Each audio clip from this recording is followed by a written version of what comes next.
Okay, so welcome. I've got, I mentioned already, I have my co-hosts Marcus and Maureen. They're going to be monitoring the chat and asking questions there. So please feel free to ask questions as we're going along. They'll interrupt me if they need to. If I've moved too fast or my screen cut out or anything like that, they'll interrupt me.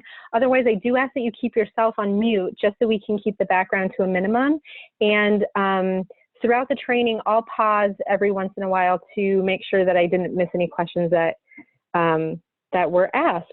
So based on the poll results, I see the majority have never used quizzes. Some have tried it and not really, maybe tried it and kind of thought it was too complicated. Some may have used it in a basic way, and then no one has used it all the time but wants to learn more. So that's great. We're all kind of at the beginning stages, so that's wonderful. I'm going to minimize all my screens. So this is the agenda that we're going to go over today, which is creating quizzes, managing, editing, and deleting quizzes so that you know how to do that, previewing a quiz as a student. Then we'll spend some time understanding the student experience, and then from back to the instructor view, how do you view student scores? How do you grade questions, or I'm sorry, how do you grade quizzes if they require manual grading, which we'll talk about, and then publishing grades or viewing the grades in the grade book. So before I get started, I just want to mention what I'm going to cover in the training, in the initial training, is if you were creating a quiz from scratch. Like maybe you have a quiz already created that you give on paper, but you have that quiz, you have all the questions in front of you, and you're basically going to create that as a quiz in Brightspace. Later on, towards the end, we will talk about other ways that quizzes can be put into Brightspace. So for instance, well, to clarify, you can't simply upload your Word document that is a quiz in your mind into something that Brightspace can convert into a quiz. You have to either rebuild it as a quiz or use some other tool that can convert it into something that Brightspace understands. There are tools out there, so I do want to say I will talk about that towards the end, but what I'm going to cover in this training is if you were going to basically have your paper quiz and you're now going to turn it into an online quiz. So also for this training, because just like all the other trainings that we've done, because I'm sharing my screen and I'm basically taking over your entire screen, this is more of a watch instead of do at the same time. So it's not a hands-on training, and I don't expect you to follow along. If you are quick and you have 2 monitors, you're welcome to, but I won't, I'm basically approaching this training as though you're watching what I'm doing and kind of learning that way and taking notes maybe. Okay, so let's get started. I'm gonna log into a course that I have, and there's 2 places where you can create a quiz. For this training, because I'm really focused on the, let me just make sure folks are getting in. Okay. For this training, because I'm focused on the quizzes tool itself, I'm going to spend most of my time in there. But before I get there, I am going to mention that you can create a quiz directly from content. And when you do that, it does actually create it in both places. So if you're used to, and especially if you attended the Keep Teaching with Brightspace training, and you learned that under the Upload Create button from content, you can build a new quiz here and you can start that process. That's absolutely a way that you can build quizzes, and it essentially takes you to the same place that I'm going to show you on the back end, that I call the back end, that's the quizzes tool. But I'm going to actually start in the quizzes tool. And the benefit of that, which you'll see in a moment, the benefit of that is I can build all of my quizzes before I'm really ready to put them anywhere in content, or if I don't want them in content at all, it's kind of that back end view where students can just access all my quizzes from one place. If I do choose to build my quizzes from the quizzes tool, which this is where we're going to spend most of our time here, and then you wanted to put them in content, you wouldn't use the Upload Create button anymore. You'd actually use existing activities and select quizzes there, which will give you a list of all the quizzes you've already built in the tool. So I just want to make that disclaimer because I might be showing you a view that you've never seen before. So to begin, I'm going to go to Assessments and Quizzes. This is our Quizzes tool. It's kind of a back-end view of a list of every quiz that I might build in this class, whether they're available to students or not, visible to students or not. And in my list, you can see that I already have 4 quizzes here, but we're gonna build a brand new quiz. And once we're done building that quiz, you'll understand each of these different icons that you see next to these quizzes. So before I start building the quiz, I'm just going to mention some of the icons that we're seeing right now to give you a sense of when we get into the building, what those settings might be. So I'm going to start with quiz 1. This first icon is telling me that it's hidden, and that means it's hidden from students. Students can't see this at all. So regardless of if I set a start date, end date, or due date on that quiz, I can hide these, and so they're only visible to me. And that's a good practice when you're first building the quizzes, that you keep them hidden because you don't necessarily want students to see them yet. Not that they can necessarily start them, because they likely won't do that until you tell them that when it's what they're supposed to do with it. But that hidden is a good visual indicator to you that students can't see that. And you see that throughout Brightspace. I'm going to skip the second icon for a second. I'm going to go to this third icon. This icon here is telling me that it's associated with a grade item in the grade book. That's really important because the quizzes can be connected or disconnected from the grade book. And I say this because we do have a lot of adult educators on the line. And I know that you guys don't really use grades so much, or typically, at least in my experience with the adult educators that I've worked with. And so you don't actually have to connect it to a grade item, but those of you who teach credit and you do want to use the grade book as a way to maintain their scores, you can connect it to the grade book. And so this icon tells me that it's connected to the grade book, whereas my practice test up here, I don't see that icon, so it's not connected to the grade book. It'll still score that test for me, and I can still see how the students did on it, but it's not going to be connected to the grades section in Brightspace. This middle icon that I skipped over, this is called the special access icon. And what that indicates for me is that I've set up special access, meaning let's say I have a student who needs time and a half on their tests because those are like DAC accommodations that they were provided. I can set the quiz with all the normal settings that I want for the majority of my students, and then I can add in the settings, and we'll go over this when we look at the quiz, I can add settings that say, give this one student these different settings, essentially. So this indicator just tells me that I set special access on that quiz, that there's something set up for a unique number of students. You can also see on some of these I've set a due date or a start date or an end date, and we'll look at that as we're building the quiz. So I just want to give you a sense of these visual indicators are telling you things that help you know whether or not you've missed certain things in the settings, or you've done certain things the way that you want to have done them.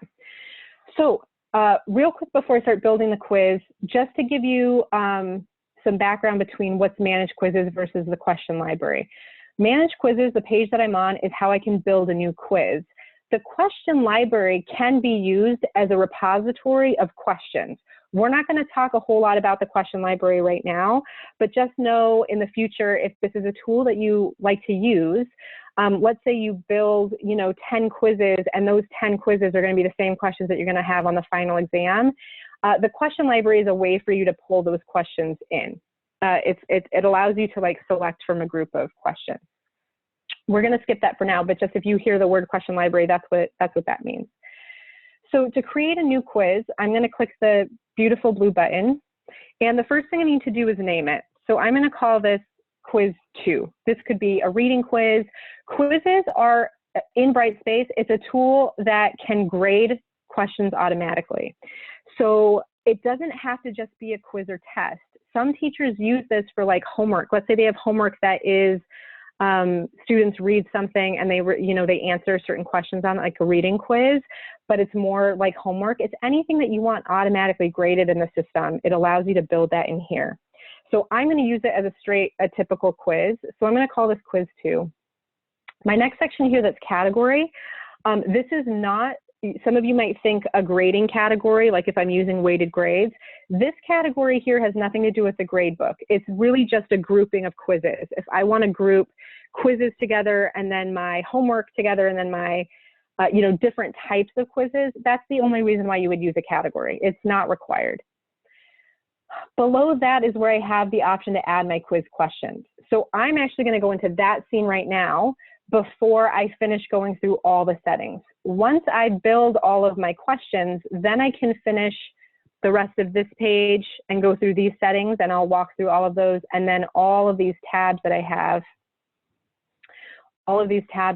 up here as well.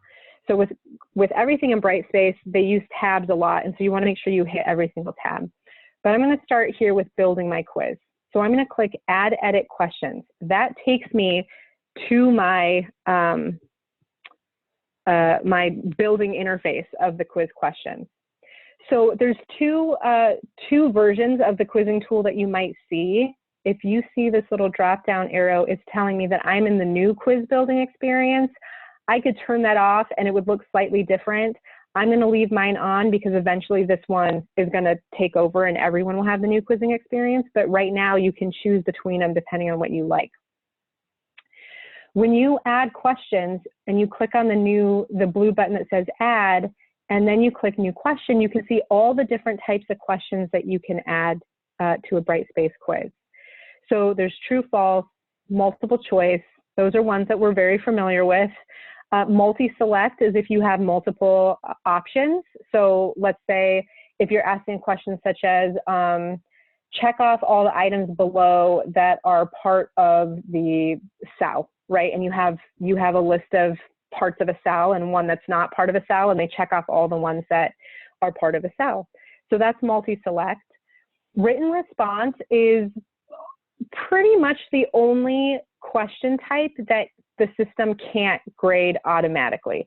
Written response is exactly how it sounds. It's you have a prompt and you want the students to respond to that prompt, and therefore you have to grade it manually. But it is an option in your quizzes. Short answer is very similar to a fill-in. So short answer and fill in the blanks are very similar. Multi-short answer is if you have multiple blanks, essentially. You also have the ability to do matching, ordering, arithmetic, and significant figures, which are much more advanced options. I'm going to create maybe 2 questions in this test because this is kind of where the meat of your quiz building happens. And typically, if you have a Word document of your quiz, you can just copy and paste the questions right from there. So I'll start with a simple true-false so that you can at least see what the quiz building interface looks like. So this first question I have, it's a true-false. My text will be, Italy is in Europe. And then I choose what the right answer is. So in this case, I would choose true. And then I can also change the point value. So let's say I wanted this question to be 2 points. I could change that, although it defaults to 1. On the right-hand side, I'm able to see how that's going to appear to students. So that gives you kind of a framework. For those of you, we get this question a lot, can I put pictures in the questions? Can I add a video to the question? You absolutely can. So when you're creating these questions, you get the same HTML editor that you get almost anywhere else in Brightspace. So you can format the questions if you want. You can insert an image with this icon here. You can insert stuff. So if you have a link to put in here that you want them to go view something at a link, if you want to insert a YouTube video for them to watch and then answer true or false on a question regarding that YouTube video, you can use insert stuff for that. And then there's even this tool, I'm not going to get into it, but this mathematical equations or chemistry equations you can build right here in Brightspace. It's really, what's the word? Robust. The next thing you might see, depending on what kind of question you are adding, is this options. And just to give you a kind of feedback on what these are, the add feedback option lets you add information depending on what they chose. So if they chose true, I might say, great job. The only caveat here I would warn is this feedback for them to see is dependent on you setting up something else in the quiz called a submission view. So don't take all the time to add all this individual feedback, because it can take a long time if you're not going to also show them like the questions they got right or wrong or things like that. Add hint lets you add a hint to this, you know, maybe a map, maybe it shows a picture of Europe or something like that. It allows you to put a little hint in there, and you have to indicate that they can see that hint. And then add numeration is useful for multiple choice. It puts in A, B, C, D, or how you want to display those questions. That's what the add numeration allows you to do. Then once you put all of your information in the test questions, so that's the question text and then your answers, you'll click Save. This will start building out your test here on one page. I'm going to add just one more question, and we'll make it a multiple choice, because those are the two most common right now. And I'm going to call this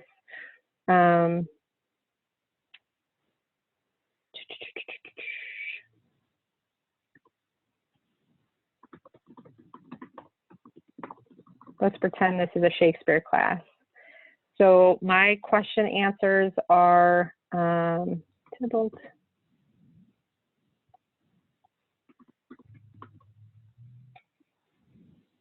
and Juliet. Okay, so I can click the X to remove one of those that I don't need. If I have more than the 3 options, I can click this blue button to add an answer. And the last thing I have to do is make sure I select the correct answer.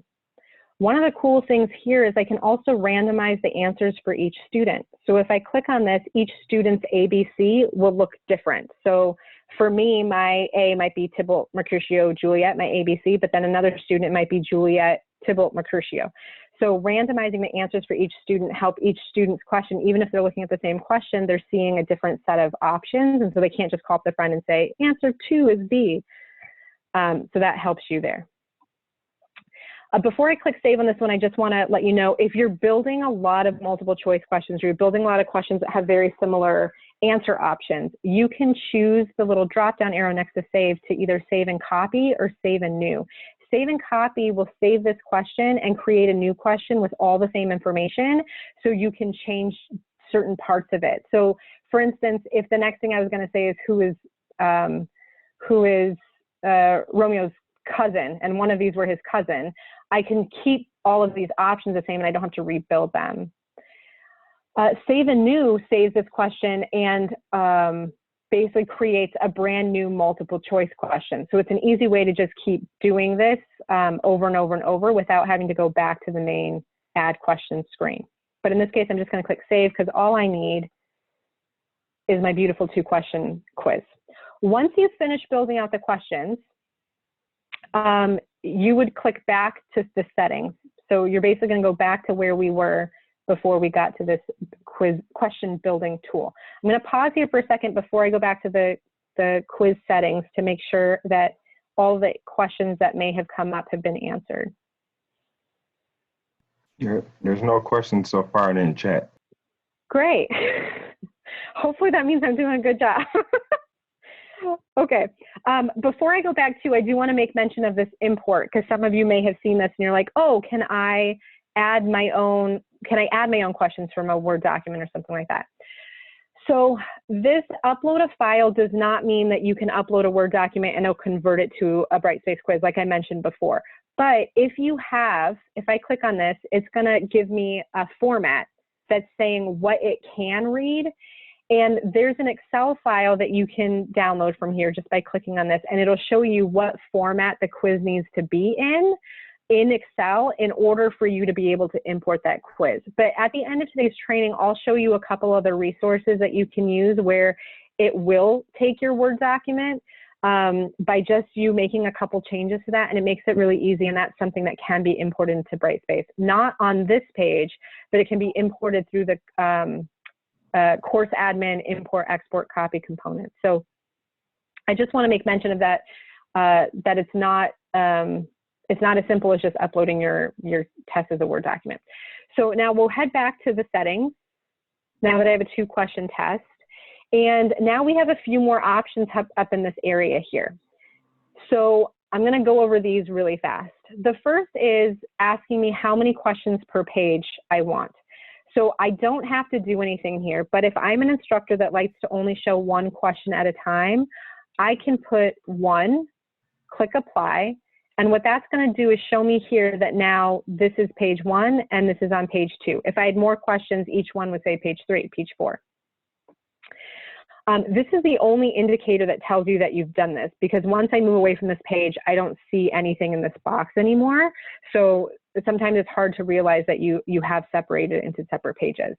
Now, I don't need, I'm not going to separate mine into pages, so I'm going to put it back to 2 questions per page because I only have 2 items in here. And you can see how that's changed now. Both of these are on page 1. If you do choose to do 1 question per page, you can also check this box that prevents students from moving backwards through the pages. I don't always like this kind of rigidness because sometimes halfway through the test I realize that, oh, that's right, there was a question that I answered wrong because all of a sudden it popped back in my head. But there are plenty of use cases where you might, as an instructor, want to do this. So that option is there for you. This option down here that says shuffle questions at the quiz level, this is also really useful, especially as everyone's kind of working remote, that it shuffles everyone's test. So each student's number 1 is different. That's different than what I was showing with the multiple choice where you're shuffling the question answers. This is shuffling the whole test. So question 1 becomes question 16 for other people and so on. If I decided that I needed to add more questions, I would just click back on that gray add edit questions. And if once I've created all of my test questions and I see that the total is maybe 20 points or 18 points and I want it to be a solid 20, I can also edit the values to change one of my, to essentially edit the individual values of each question. So let's say I want this one to be 2 points instead of 1. You can also make questions bonus or mandatory. I recommend staying away from mandatory just because, especially in long tests, when your questions are mandatory, students can't skip a question if they just don't know the answer. It won't let them submit. If they do submit after forgetting to answer a question, it warns them. So the mandatory isn't required in terms of making sure that they answer every question. They still get a warning. But the mandatory can prevent them from being able to submit if they didn't, if they wanted to leave a question blank because they didn't want to guess. It doesn't let them submit. That gets hairy when you have a lot of questions and they're all mandatory, where students just it's overwhelming. But the bonus is used if you have a question that is extra credit. So the whole test is, let's say 20 points, but you have 5 questions that you're going to make bonus. That will increase their score by however many points that question is if you check the bonus box. Okay, moving down. So in the description and the introduction, this is a place for you to write instructions for the student. So this is very similar to I'm going to give you 50 minutes on this test. This is no open book, whatever those kinds of instructions you might have. You can put those in these places here, and I would recommend turning them on if you're going to use them. They'll still get a screen of instructions on the settings that you set, so you don't have to put all of the information in here of you're going to get 30 minutes, and after that 30 minutes, you're not going to be able to work anymore. All of those kinds of things will already be visible to them because of the settings that you set during this setup process. The page header and footer, I'd say ignore. It's to put something at the top and the bottom of your Brightspace quiz, but you don't need to use that. And then these optional settings down here, number 1 is the allow hints. Do you remember where I was showing you in the options that you could add a hint? If you don't check this box, they won't see those hints. So another kind of dependency that you may not know is there. Disable right click is while students are taking the test, it will disable their ability to use the right click on the mouse. So right click is often used to print something or copy something. So it disables that right click for students while they're taking a test. The last option, that if you turn that on, it prohibits students from being able to access the email tool and instant message tool in Brightspace. Sometimes this is really attractive to teachers. It's not one I recommend because it doesn't stop them from opening a new tab and going, elsewhere. It really just stops them from using the email tool and instant message tool inside of Brightspace. Anyways, it's not my favorite tool, but you decide how you like it. And then lastly, this notification email box. This is an option for you if you want to get an email every time a student submits to this quiz, which not many of us want that. But if you want to get an email every time a student submits to the quiz so you know that they've done it without logging in, you can put your email address in here. That's what this notification email is for. Okay, so that's the properties tab. I'm going to scroll up and we're going to continue down the line into these other options. Before I do that, I'm just going to pause to make sure questions have been answered. We're still good. Okay, so clicking on the restrictions tab, this is kind of the management of my quiz. So by default, when I'm building a quiz from the quizzes tool, it's going to be hidden from users, which is great. I don't want students to access this before I'm ready. When I'm ready, or once I've set start and end dates, I would uncheck this hide from users so students can see it. I can also make it visible later. I don't have to do it during this step, so I can certainly keep building my quiz out with that hidden. The due date, if I want to choose a due date. So this is the date that students should complete this assignment by. Let's say it's due this Friday, and I can choose the time for that. So 11:30 p.m. would be end of day, essentially. You can also manually change this to 11:59 if you prefer that. It doesn't have to, it's not in the drop down, but you can manually edit that. The due date is, it shows up in the calendar for students that something is due, but it doesn't stop them from being able to access that quiz after the deadline or after the due date. So just because you set a due date doesn't mean students can no longer get in there, but it helps you when you're looking at the full list of students who've completed it, it helps you see who was late. So setting a due date, but not setting an end date, for instance, which we'll talk about in a second, allows students to take it after the due date, but it'll be marked as late so that you can see if someone submitted it late. I like this flexibility in it, especially in this day and age right now where we're not totally sure if, some students are working longer hours because maybe they work at the grocery store or they have kids at home. So I like setting a due date because I want them to do it by some time, but I don't want the hassle of having to keep reopening it for students who are late. So I would just leave that open, which means I won't set an end date. But let's go down to the availability. So for start date and end date, the start date is when students can start taking it. Students can click in it and start that exam. If I don't set a start date, it's no longer hidden from users, students can take it. So the start date is not required in order for students to be able to access it, but if you like to set a start date, that gives students an idea of when they're supposed to begin doing that quiz. So I like to, let's say it's tonight, I'll say tomorrow morning, first thing in the morning, they're going to be able to start taking this test. And then my end date is, a lot of people like to duplicate the due date. So they don't want students taking it after the due date. So they might set the due date as the same as they might set the end date as the same as the due date. Or you can think you don't need to set an end date. That means they can take it anytime. Or you might put that out, a week that you accept some late work, but then there's a drop dead late date for you. So typically people keep the end date the same as the due date because they don't want students submitting it after that. When you do choose an end date, no, maybe not. My displaying calendar should appear. The due date by default displays in the calendar. And then you also have the option to display the start and end date in the calendar in addition to the due date. So that's what this option is here. We have one question. Yeah. Okay. Can you choose questions from Test Gen?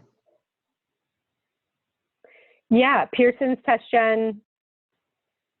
Yes, but you have to export the Test Gen test in the D2L/Brightspace format, and then you would import it using import export copy components.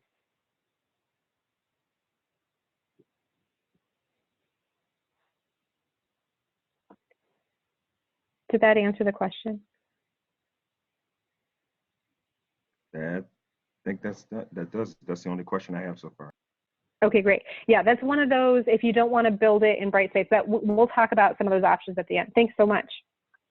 Okay, I'm not going to talk about release conditions right now, but scrolling down, some of the other settings that we have, again, on this restrictions tab is you can set a password for this, but just know that you have to tell the students what that password is. So this does not, we won't really be using this in this remote learning place because it defeats the purpose. This is typically used if you're going to bring all your students to a computer lab at once and you only want them to be able to take this quiz all together and you don't want someone at home entering it. You would give them the password while you're standing in front of them. So I would ignore the password option. I'm also not going to talk about the IP restriction. But coming down to the timing is one that may be valuable to you. There's two timing options. You can use a recommended time limit, which is just a counter that will tell them, oh, this should take you about 120 minutes or about 30 minutes or about 60 minutes, whatever that time that you put in here is. But it won't restrict them from exceeding that time limit. Alternatively is an enforced time limit, which essentially starts the timer for the amount of time that you choose. So let's say I want them to have 60 minutes on this exam. It'll give them a grace period, which is basically once that 60 minutes has passed, they get 5 minutes or whatever I choose. So it could also be 1 minute before it's considered late. And then I choose what to do once that time period has been hit. So for most of your, like if you're doing a reading quiz or you're just using this for the first time and it's not a high stakes quiz, I recommend just using a recommended time limit, you know, that it may be just, it doesn't have to be that serious. But if it is a more serious high stakes exam, you can use an enforced time limit. And then once the time limit passes, what I recommend is to choose this middle option, which prevents the student from making further changes after the time runs out, so that all they can do is submit it. The other two options are, the first one is that it allows the student to continue working after that time passes, which is kind of strange. It marks it as late for you or exceeding the time limit, but it kind of defeats the purpose of having a time limit in the first place. And then the third option also allows the student to continue working, but it automatically gives them a 0. So also one of those really rigid settings that most people don't need. So this middle one is essentially, it just stops them from being able to take the quiz. Like it just kind of pauses the quiz. They can't change any of their answers and all they can do is submit. They get warnings during all of this. So we have a question. Yeah. Is this where you can set the quiz to, once the student starts, they must finish in one setting? Can they stop or stop? Yeah, so Brightspace doesn't have that specific setting. The closest thing to it is this. The enforced time limit is the timer starts as soon as they enter. If they were to leave, the timer's still going. So if they walked away for 30 minutes to go restudy, when they come back into this test, there's only 30 minutes left. But there's not, as far as I know, because I was just talking to someone about this earlier today, as far as I know, there's not a setting that says once they start, they can't leave. They have to submit. Okay. And Maureen or Marcus, if I'm wrong, please feel free to correct me.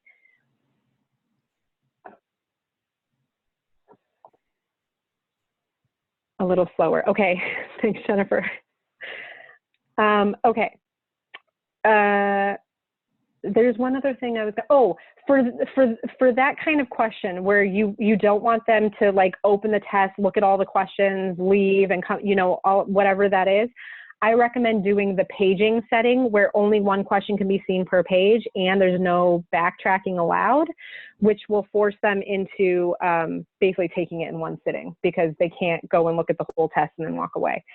But again, if someone does that, you might have a lot of, if you do set those settings, and that's why I don't recommend these rigid settings, is students will come to you being like, oh, I don't know what happened. Like, I got kicked out or whatever it is, and the time has passed and you have to open it up for them again and all of that kind of stuff. So just be aware, the more strict you make this quiz, the harder it's going to be for you, because students are it's going to be really confusing for certain students or frustrating for you to have to reopen things.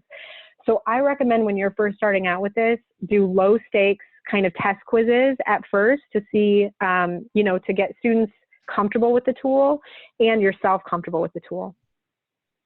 Lastly, on this tab, the special access. So this is what I was talking about. If you have a student who needs time and a half, which many of us have students that are that have special accommodations, you would use the special access for that. So all of my students are going to get 60 minutes, but I have one student who gets time and a half, so they're going to get 90 minutes.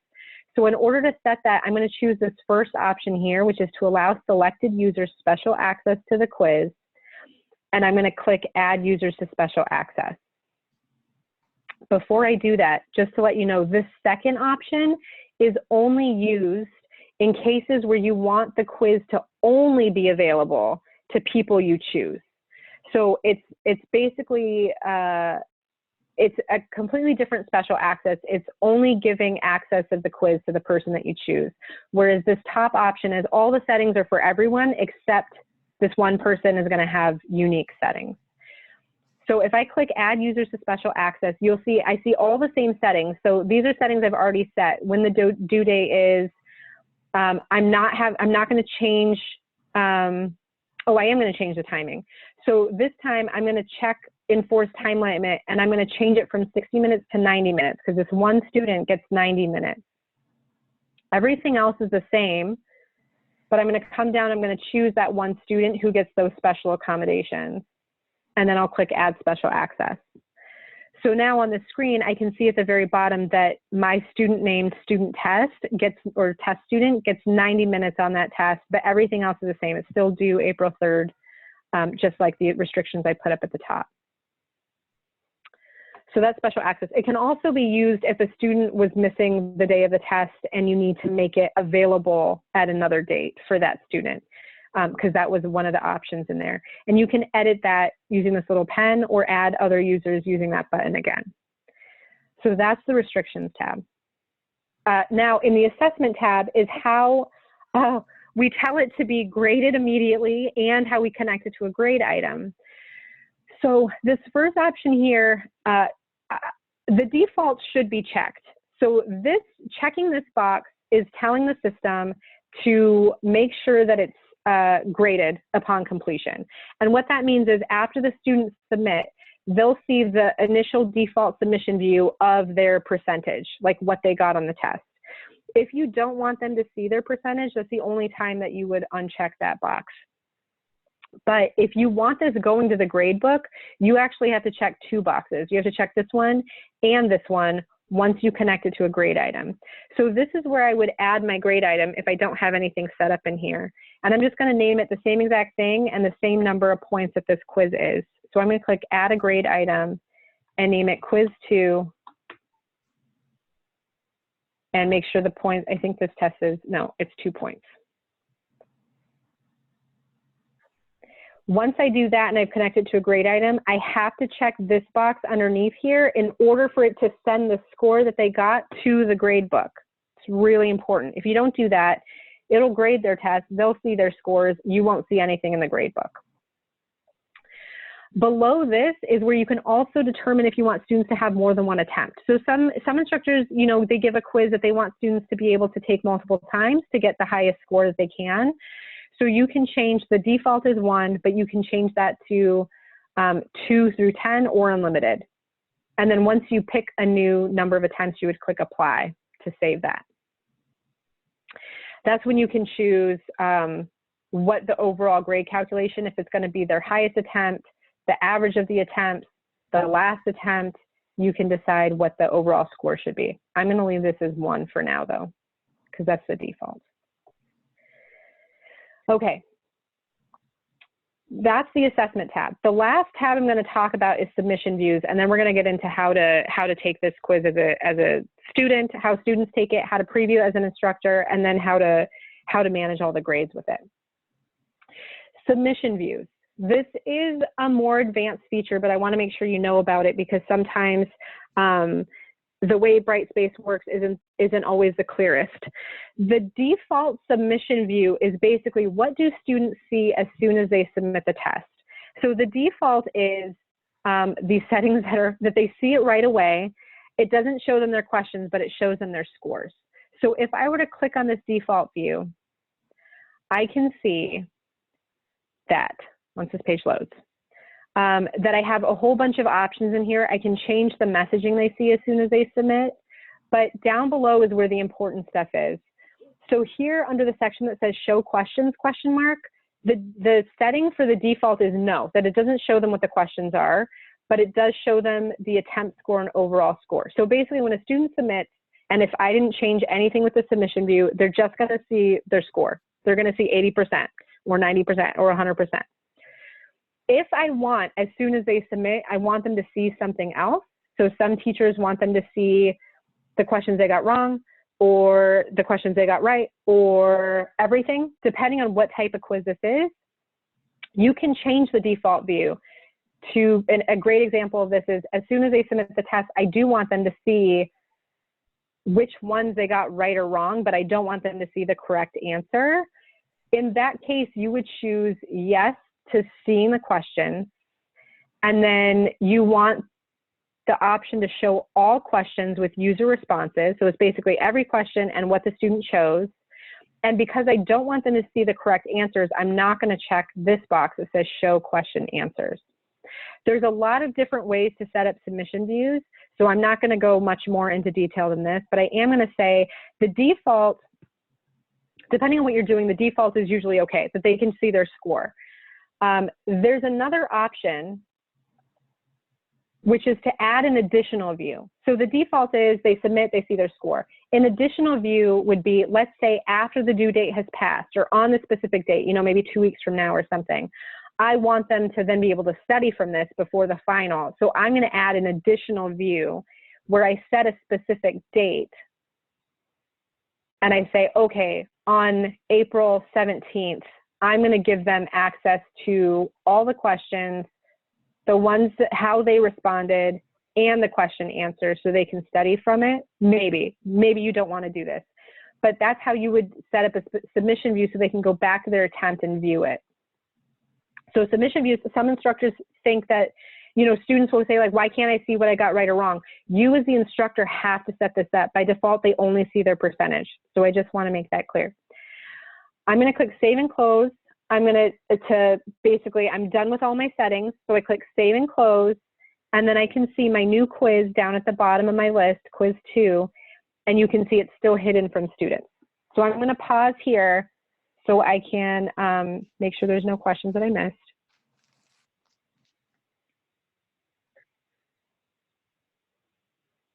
Okay. One question about how to make a fill in the blank. Okay, yeah, we can do individual questions at the end for sure. Okay, thanks. Okay, so now before I'm going to show you what students see, I'm going to preview it as a student, and this is what you can do.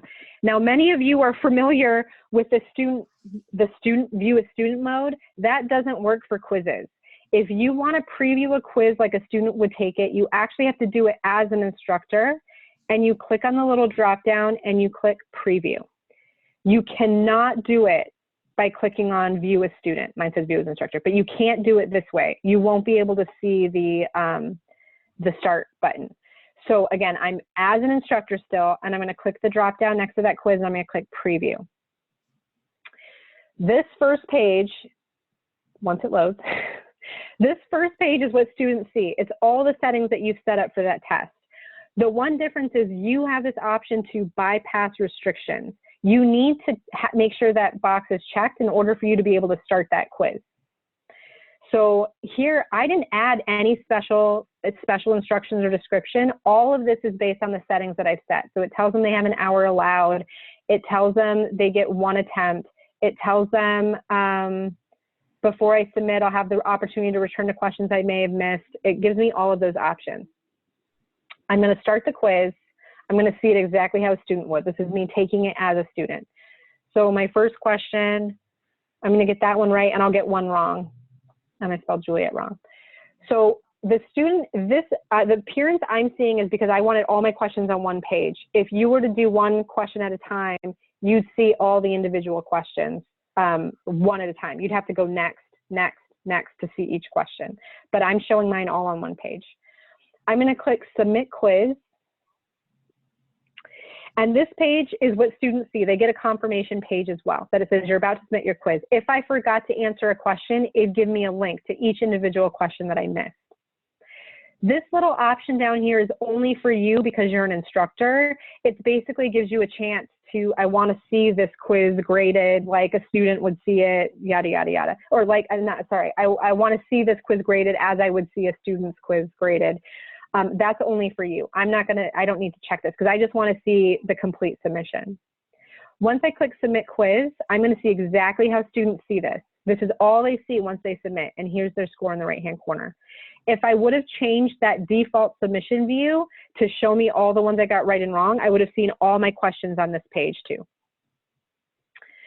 I can click Done, and it'll take me back to this page. This is the page that students see after they're done also. If you set up a submission view at a later date, they'd come back to this page to be able to click on that attempt and see whatever new submission view you may have posted. So that's me previewing it as a student. Now, in order to see these results, what I'm going to do, and it's not something you can do, I'm going to actually impersonate one of the students in my class so I can go through the whole process of taking it as that student and then showing you as an instructor how that looks. So the first thing I need to do is make sure this is visible to students. So I'm going to click on the drop down and I'm going to choose Make Visible to Users. That's so I don't have to go all the way in it and go back to the Restrictions tab and uncheck that visible box. It makes it real easy. I can do it from here. So now that it's visible, I'm going to, again, this is something you can't do, but I'm going to impersonate one of my students.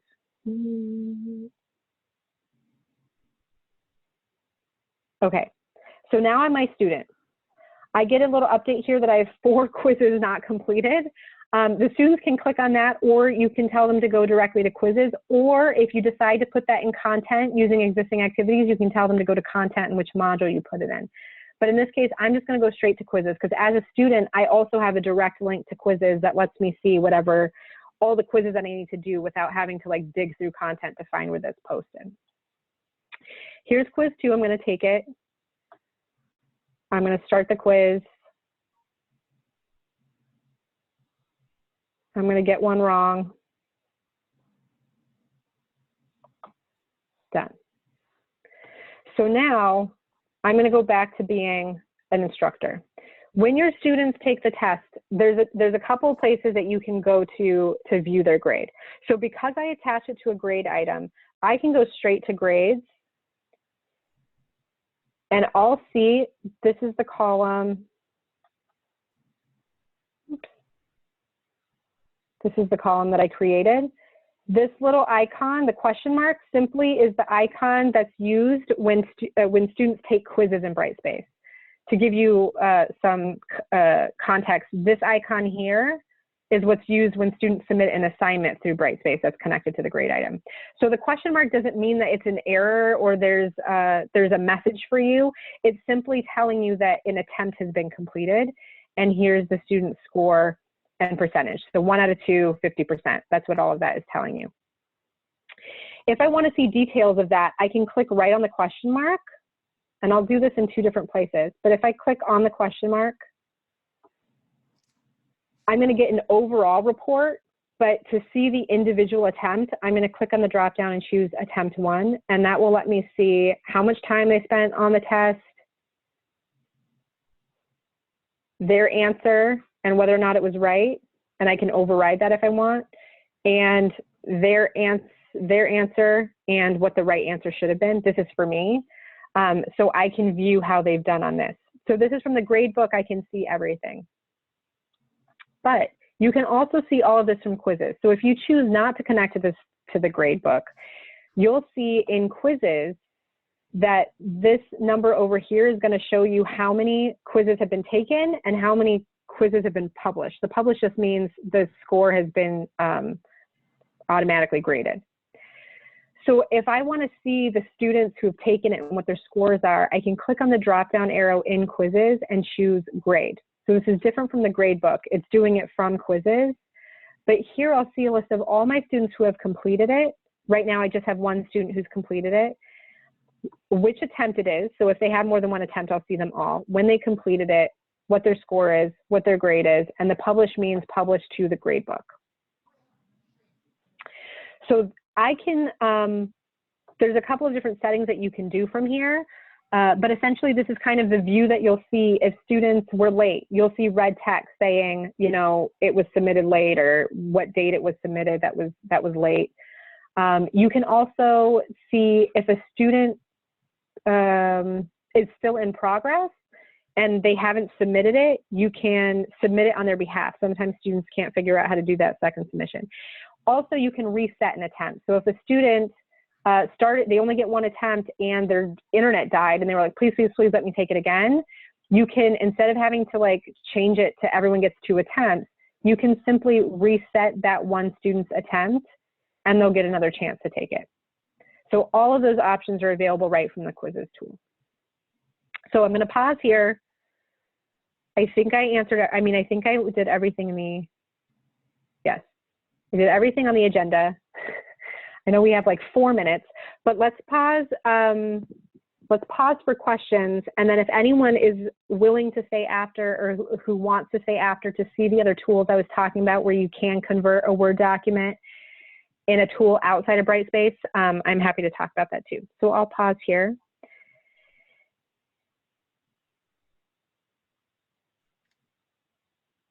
Can you hear me? I can. You can? I'm so sorry. I teach economics and sometimes I have to pause graphs to ask a question. My final coming and I don't know what to do. Can you help me, please? Yeah, so you can add pictures to the quizzes. So back where, if I simply edit one of my multiple choice questions, or let's say true, false, if I have an image of that graph, and so you might have that, you might find an image of it online, you might have an image of it in like on the paper document that you have students use, but you can insert an image, and I think I have an image on my computer here that I'll pull in as an example.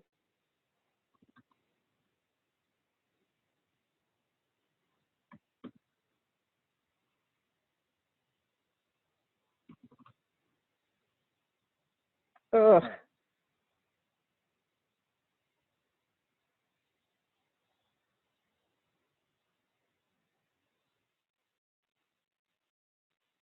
So if I have an image of a graph and my question is, does the graph show, you know, elasticity or whatever, you know, I don't know my econ terms, but you can insert those pictures of those graphs and still build a test around it. Is that what you were asking?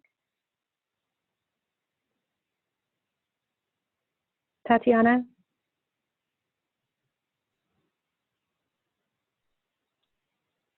Can you hear me, Lisa? But yeah, that's the question. Is Italy the heart of Europe? Exactly. Yeah, so hopefully, yeah, you can add pictures and that might help with the graph. You're welcome. Thank you Any very other much. questions? You're I very will welcome. just wait till you explain how to export other. Thank you. What did you say? I will wait until you will explain how to export other files till the end, like you said. Okay, yeah, if you have a document that you want to convert. Yeah. Okay. My Okay. question. Yes. I have a question. My Yes, question is, when the students take these tests, some of them might have laptop or desktop. Will this show any difference if they use their phones on an app? Okay. No, it shouldn't. And on their phones, they don't need to use an app. They'll just be in brightspace.ccc.edu on their phone. Okay. Thank you. Yeah, you're welcome. That's a good question. And you can test that too. Because basically if you squeeze this, that's what it will look like on a computer. I mean, on a phone. it's responsive design. So it just shrinks it to the appropriate size of the device.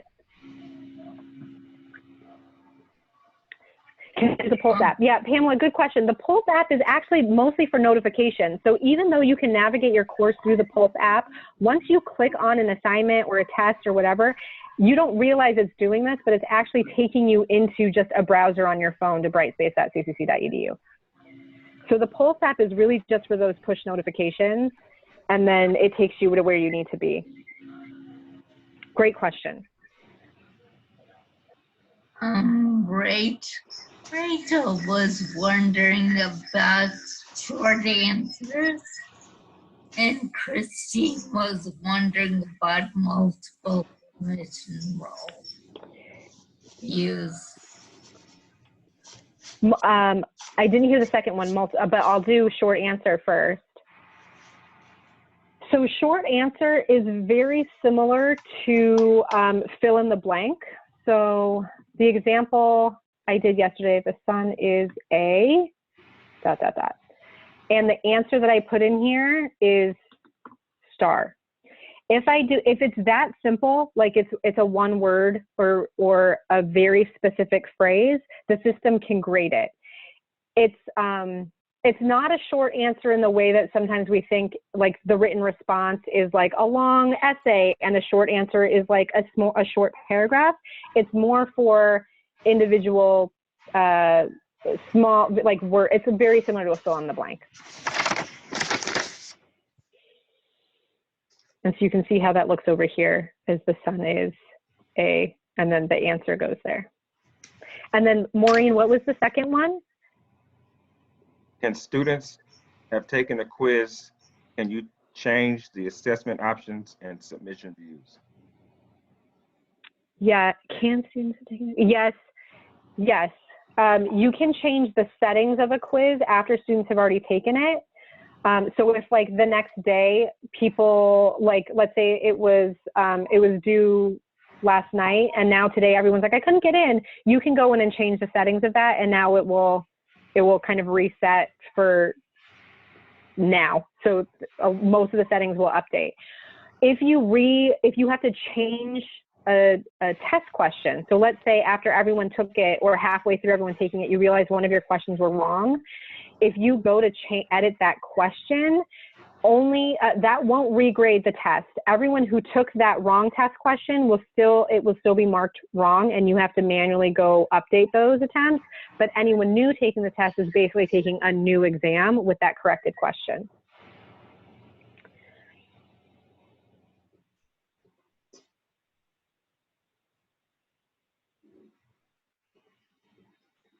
Can this procedure can be used for the test as well? Can say that again? Can this procedure can be used for test also instead of quiz? Oh yes. So Brightspace just calls the tool a quizzes tool, but it's used for tests, exams, whatever word you use for that, you use the quizzes tool. Yes. Okay. Yes. Then I have another question. If I give my students some assignments, like completion of some figures or tables or maybe some other assignment, how could they submit that on Brightspace for me? Yeah, so they would likely use an assignment for the assignment tool for that in Brightspace. So you would, instead of building a quiz, if you have like, they're gonna write up something on a Word document, you wouldn't necessarily use quizzes for that. You use the assignment tool, and you build, it's basically a submission folder for them to upload their documents to. Okay. Thank you. You're welcome. Okay, if there's no other questions, what I'll do is switch to these other tools that I was talking about, which if you have, for instance, if you have a Word document with your test, so I've got a Word document here that has my multiple choice test. There's websites, and I'll put them in the chat. There's two that we've used in the past.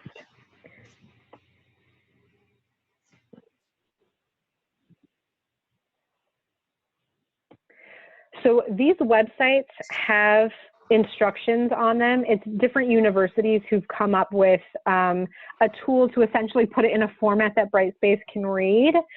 So I'm not going to go through the instructions, but you have those 2 links in the chat box. And what it lets you do is paste your Word document into this text field, which I've already done before we started here. So I pasted my Word document, and it tells you in these looking for. So it's looking for an asterisk in front of what the correct answer is. So you can do that in the Word document before you paste it in here, or you can do it once you paste everything in here and you just go through and marking, and I'm not looking at the right answers, but marking what the correct answers are. And when you're done, if you click generate test questions, mine's going to throw an error because they're not all right. It's going to tell me what questions it didn't process correctly. But if I were to follow the instructions, it would give me that file. Down here at the bottom, I'd have a file that I could then download from this website and import it into Brightspace. Where's my Brightspace? Import it into Brightspace, not from the quizzes tool itself, but under the import, export, copy components tool. And on this tool, there's an option to import components. And that's what I would do. I would import that file that website gave me to import it into Brightspace. Very similar if you use TestGen, because someone was talking about TestGen, which is, I think, a Pearson like application it's like how do you describe it? Like a test generator. That's why it's called TestGen.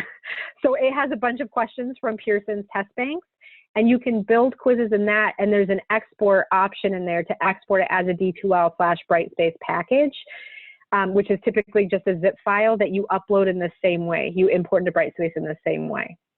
So that will save you the time of having to literally type in or copy paste every single question individually.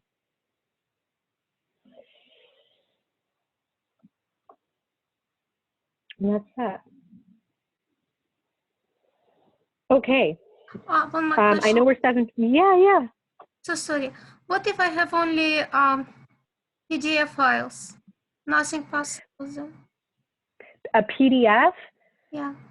You can't, you'd have to, so if it's a PDF and it was a picture, like it was a photocopy, there's really not much you can do. But if it was a PDF that was at one time a Word document that was converted to PDF, you can open PDFs in Word, and Word will convert the PDF to a Word document.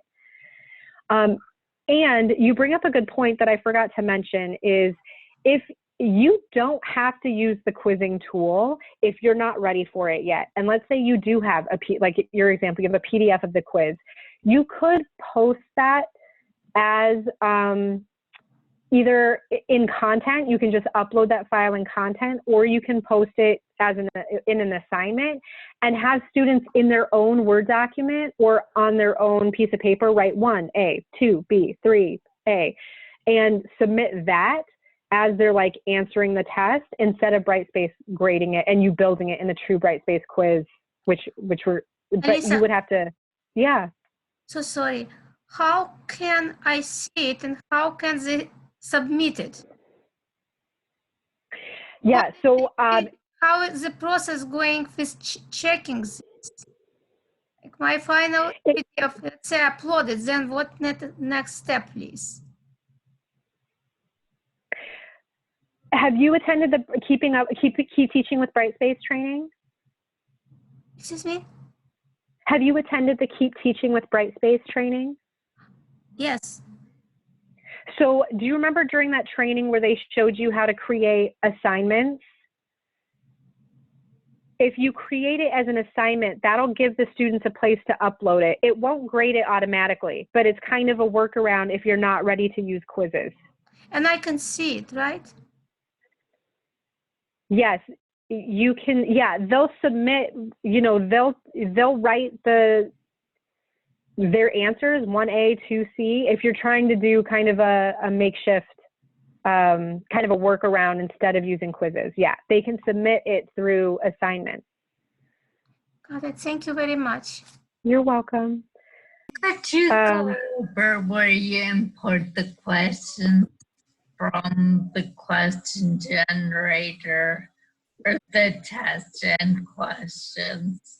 Yeah, so again, to import something from the test generator, you wouldn't do it from the quizzing tool, but it shows up in the quizzing tool. So you would click import, export, course admin, import, export, copy components, and you're importing components. When you click start, it's going to allow you to upload that zip file. And I don't think I have one on my computer, to be honest, but once it uploads, it's going to either show up as its own unique quiz, like TestGen, it'll show up as a quiz in here. Or, yeah, I think even those websites I gave you, it'll show up as a quiz in here. And then you can move those questions over to the question library, but it shows up in quizzes.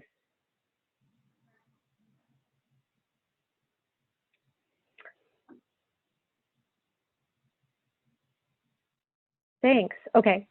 If there's any other test questions, I'm happy to stick around. We did have a question about Zoom and the virtual background. So if you're interested in using a virtual background, at the very bottom of your toolbar in the Zoom window, where your video icon is, where it says start video or stop video, there's a little arrow next to it. And I can share a image of this.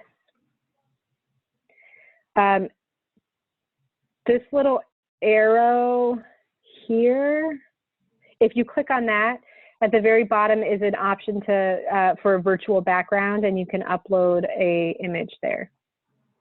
I don't know who asked that question, but I saw it somewhere. Maybe they're gone. Any other questions?